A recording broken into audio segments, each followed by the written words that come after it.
লোটে মাছ একবার এইভাবে রান্না করলে বাড়ির ছোট থেকে বড় সবাই চেয়ে খাবে।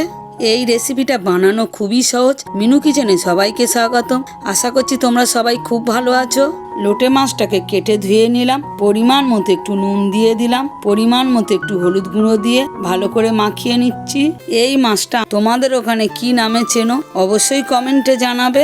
নুন হলুদ মাখিয়ে নিয়ে একটা ঝুড়ির মধ্যে দিয়ে দিলাম, যাতে মাছটার মধ্যে থেকে একটু জলটা বেরিয়ে যায়।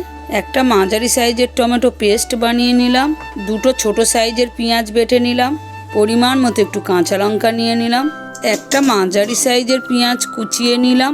প্লিজ রেসিপিটা তোমরা সম্পূর্ণ দেখো। গরম কড়াইয়ে পরিমাণ মতো একটু সর্ষের তেল দিয়ে কুচিয়ে রাখা পেঁয়াজটাকে দিয়ে একটু নেড়ে নিচ্ছি। চেরা কাঁচা লঙ্কাগুলো দিয়ে দিলাম, একটু ভাজা ভাজা করে নিচ্ছি। কিছুক্ষণ পরে পেঁয়াজের রঙটা একটু চেঞ্জ হয়ে গেছে, বেটে রাখা পেঁয়াজটাকে দিয়ে একটু ভাজা ভাজা করে নিচ্ছি। পরিমাণ মতো একটু রসুন বাটা দিয়ে দিলাম, হাফ টেবিল চামচ আদা বাটা দিয়ে একটু নাড়িয়ে দিলাম। রেসিপিটা তোমরা কে কোথা থেকে দেখছো অবশ্যই জানাবে। পেস্ট করে রাখা টমেটোটাকে দিয়ে একসাথে করে একটু ভাজা ভাজা করে নিচ্ছি। খেয়াল রাখতে হবে মশলাটা যাতে না পুড়ে যায়। পরিমাণ মতো একটু নুন, পরিমাণ মতো একটু হলুদ গুঁড়ো, পরিমাণ মতো একটু ধনে গুঁড়ো, পরিমাণ মতো একটু গুঁড়ো লঙ্কা, পরিমাণ মতো একটু জিরের গুঁড়ো দিয়ে দিলাম, দিয়ে একসাথে করে কষিয়ে নিচ্ছি।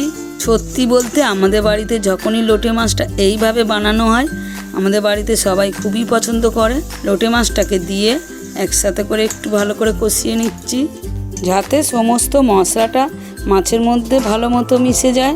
রেসিপিটা বানাতে হবে সম্পূর্ণ লো ফ্লেমে। পরিমাণ মতো একটু জল গরম করে নিলাম, জল গরমটা দিলে এই রেসিপির স্বাদটা আরও বেড়ে যাবে। হালকা করে নাড়িয়ে দিলাম মাছগুলো যাতে না ভেঙে যায়।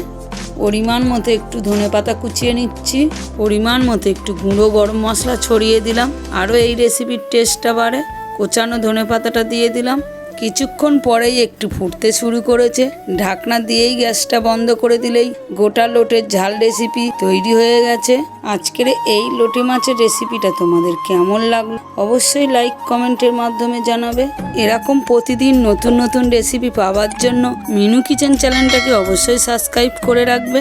পরের রেসিপিতে দেখা হচ্ছে।